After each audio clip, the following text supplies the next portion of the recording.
Good morning, everyone. This is Jeffy Kennedy, author of fantasy romance and romantic fantasy. I'm here with my first cup of coffee.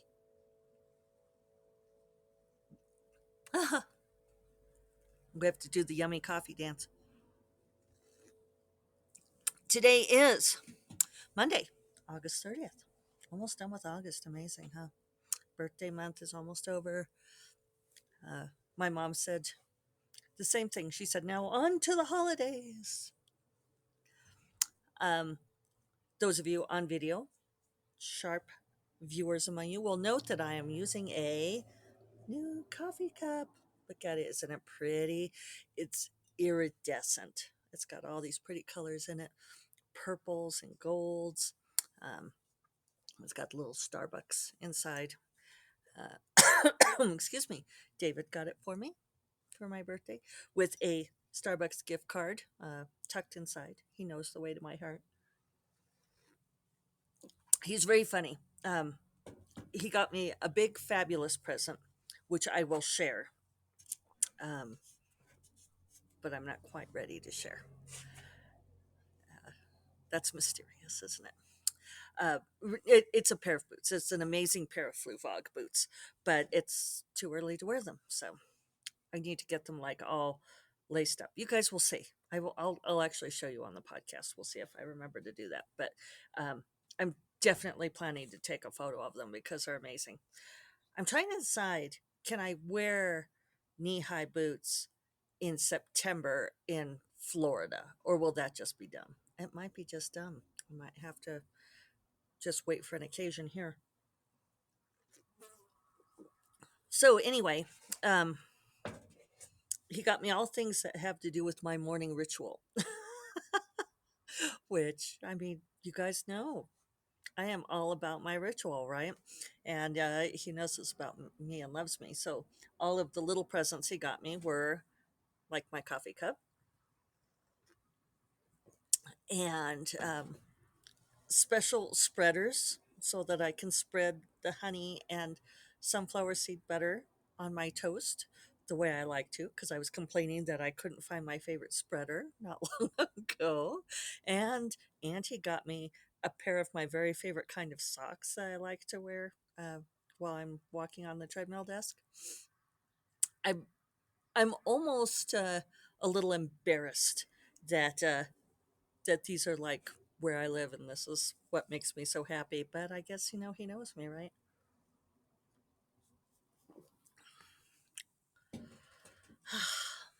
So, how are you guys? Um, so I tried to do words on Saturday and I got like 1,000 and then crashed as I rediscover repeatedly over and over again. uh, can I, in any other way, emphasize that I do this all the time? Uh, I can't trick myself into working on weekends, into writing on weekends, even if I've taken time off that week. Um, I just know that it's Saturday and that I shouldn't be writing.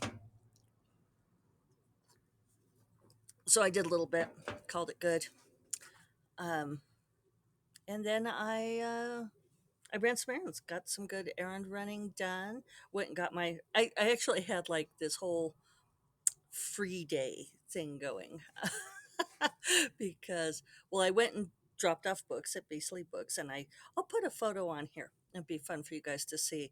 They have a great display of my books at the bookstore, so thank you, Twig Delusia down at Beasley Books, and George R. Martin for sponsoring this great local bookstore. It's so great to have a genre friendly store here in the town. If you're in Santa Fe, you should definitely go by and see it. Um, so I dropped those off. That was neither here nor there. But then I stopped at Starbucks where I had a reward, not my birthday reward. For some reason, last couple of years, I haven't actually been able to make it to Starbucks on my birthday. Um, and you only give you a free drink on your birthday, but that's it. You have to go on your birthday. And this year I was like flying to California and then I was on Coronado Island and I would have had to walk a ways to the Starbucks. which I could have done if I wanted it badly enough. But anyway, I had a reward. So I got my pink drink, and then I went to get my birthday car wash, free birthday car wash, which you could use it any time in the month of your birthday. This is how you do it, Starbucks. Um, and then I went and bought my mascara, which I really needed. Isn't it pretty though? Nice to my I was like down to the dregs of my previous mascara. And Mac, if you turn in 5 packages for recycling, then you get a free lipstick. So I got a free lipstick. So Saturday was like my all gifty free day. Kind of cool. Um, and then Sunday yesterday, I did a lot of businessy stuff and screwed around too.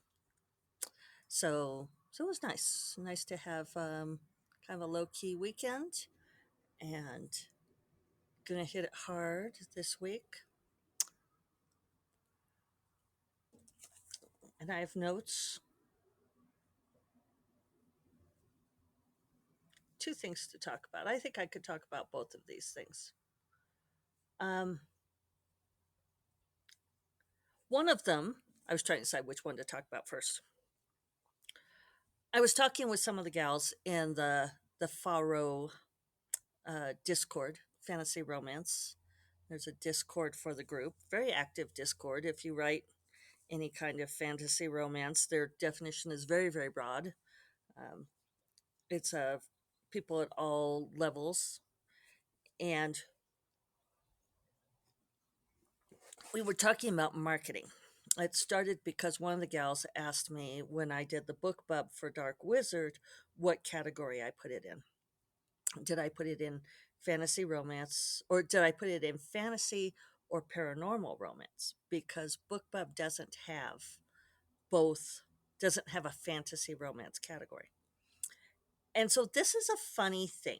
And the answer was I put it in paranormal romance. I tried it in fantasy a few times and they hadn't given me the deal, but then I put it in um, paranormal romance, and they took it and it did quite well. So they were trying to strategize for sort of a group anthology that they're doing at the end of next year. What category should they put it in? Well, and this is one of those things that's ever evolving because apparently Amazon changed their categories again. I got an email from David Kindlepreneur about it, and I haven't watched the video yet, but I should put it on my to-do list because it's going to sink down in my emails. But Amazon changes their categories all the time. The categories that you put books in on like Kobo or Barnes and Noble are totally different. BookBub has their own categories. Smashwords has their own categories. And in some ways, I think that they do it a little bit differently in order to be proprietary. I don't know what bird that is. Hmm, some sort of little warbler. Birds are starting to come through. Autumn, heading south, abandoning those northern climes. So, so it's a weird thing because when you're trying to make marketing decisions, when you're trying to decide um, how to position a book for best discoverability, it's different from platform to platform. And we were also talking about how books don't necessarily there's no one size fits all, and it's one of the problems with a lot of these marketing classes that say that they will teach you to how to use Facebook ads to sell thousands of books. And it's like maybe they will, maybe they won't, because what works for one author does not work for another author. And a lot of these marketing people come from non-book worlds. They're coming from marketing things from places that are not books.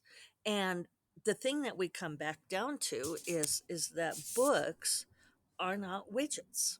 Um, we we are not interchangeable with one another.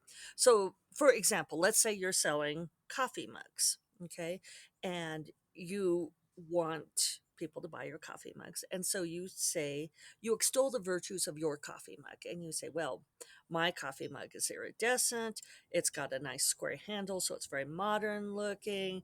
It holds the heat. You have all of these things, right? But there are thousands of coffee mugs out there, thousands and thousands, right? And so you might choose, well, I like this designer, or I like that style, or I like this price point. But you would look at the people who are marketing coffee mugs, and they could say, this is how you market coffee mugs, and they would be able to give you pretty decent advice, right? This is how you sell coffee mugs to people.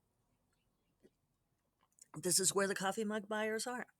The thing about books is that you can say, take Grace Draven's fantasy romances and my fantasy romances, and we could both say, here are all of the ways in which we have similar books. And we have a lot of readers who read both of our books. We also have readers who read only her or who read only me, because reading is a subjective experience, and what somebody enjoys reading is ultimately not quantifiable. It's not even qualifiable in some ways. So Grace could tell me how she sells her books, but the way she sells her books is not going to work for me, because we're not we're not interchangeable. And so it's one of those things where, some people will say, oh, well, KU is the way to go. Kindle Unlimited is how you make a lot of money and sell books. But then there are other people like me who do not make money on Kindle Unlimited. I don't make money on Kindle Unlimited. I might try it again, but I've tried it before and I made so much more selling books direct. Why? I don't know. But one of the things that's turning out to be true is that I think there are very different audiences on different platforms. And people kind of pick their digital reading device, or they pick their format, because they might prefer to read on paper. And people who are in, say, Kindle Unlimited, it's a little moth, dead moth. People who are on Kindle Unlimited, and pay their monthly subscription fee, they will step out of it and buy books sometimes, but not all of them will. A whole lot of them won't. And and people will argue with me and say, "Well, I will." And it's like, yeah, but the majority, I think that there's this, vast number of people that we don't hear from. They're not talking on the forums. They don't, comment on the blogs or the podcasts or what have you. But they're out there, and they will say, I can't afford to buy books, so I pay my monthly subscription fee, and if it's not on Kindle Unlimited, I don't read it. And I do know that those people are out there, because people have told me that.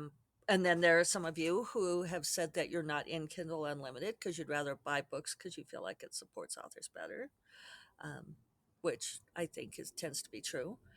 But it's kind of, you choose your price points, you choose what you can afford to do. I personally buy all the books that I read. I have one friend who has tons of money and won't buy a book. She has to get books from the library, and she's a writer too, and she won't buy books. She'll complain. She'll say, "Oh, well, this book is on reserve for like 6 months at the library," and I'll be like, "Spend the fucking $10 and just buy the book. Support an author. You're an author." But she's like, "Oh no, I just get my books from the library." Everyone chooses their price point. Um, you know, and I know some of this is like platform loyalty, brand loyalty, and the marketers capitalize on that. But one of the things that's really interesting is you don't know which books will do well on which platform. And for me, it varies by series and by book. So um, I have one series that has just never sold very well. Uh, some of you are, very fond of it and are waiting for me to finish it, which I may do one day. Which is the Misconnections, contemporary romances. Last Dance with a Prince Since Last Christmas is how that all goes together. I don't know if anybody's ever noticed. I, they were cute titles. I shouldn't be so cute. I should just go with more direct titles. But those books, I'm finally in the black on those books. But it took a really long time to earn out those books, earn out my investment on self publishing them. And you know where they do really well? Radish. They they do great on Radish. Um, they've never done well on any other platform, but they're going gangbusters on Radish. Why? Who knows? But am tempted to write the last two books just to have that complete series. Um, any minute now, right? In my free time. So, um, so that's just thoughts on that. That it is an unfortunate reality that if you want to know where your books will sell best and how they'll sell best, that the one method that works is to try. You just have to test it out. Keep keep track of your data and just see. Um, Unfortunately, there's no better formula than that. And you could take the classes and learn from other people's experiences, but keep in mind that you're not making widgets. Our books are not interchangeable, and so it's just not going to work the same for you. You have to find what does work. And then the other thing I wanted to talk about, as I recently judged a contest, and one thing I was noticing was, and I've this is something I've been thinking about a lot. I've been thinking about openings, and I may have to ramble on about book openings for a while because I'm trying to decide. Openings do a lot of work, probably more work than ever before because uh, attention is such a valuable commodity in our culture. And so we have to hook the reader, but we also need to define genre. Um, and I think a lot of times when we're reading a story and we say, I don't know where this story is going, it's because it's not necessarily that we don't know where the story is going, because why should we, reading the first page? But we should have a feel for the genre, because I think that's what we mean when we say, I don't know where this story is going. It's a question of, am I reading an action adventure or am I reading a literary slice of life? I think we want those story cues. And I know that sometimes people want to be kind of artistic about this and say, well, I don't want the reader to know. I want the reader to be guessing. And it's like, well, okay, but uh, do you really want the reader to be guessing? Because readers don't like to be guessing.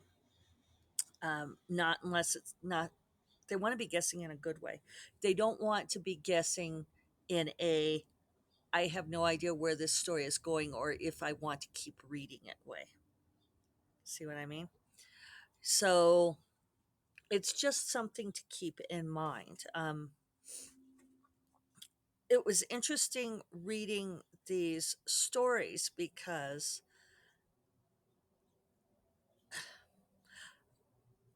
well, first of all, what they seemed to cue genre wise was not what I expected, given the category that I was judging. And then I started to wonder, how often are we relying on the back cover copy, the BCC, to cue us into what kind of story it will be? Because certainly we talk about that the cover should cue genre. The cover has two jobs, which is to snag attention and cue genre. And then we see the cover, we pull it off the shelf or off of Amazon or Kobo, and we read the blurb, we read the back cover copy.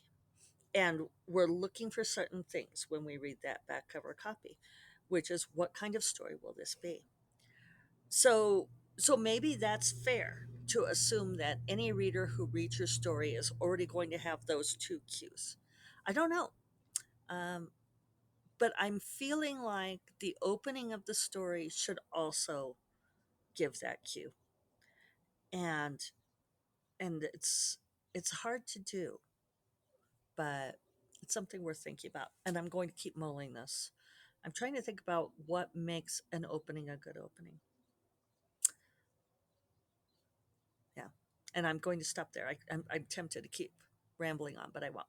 So I'll remind you all that First Cup of Coffee, iridescent, shiny cup of coffee, is part of the Frolic Media Podcast Network. And you will find more podcasts you love at frolic.media/podcasts.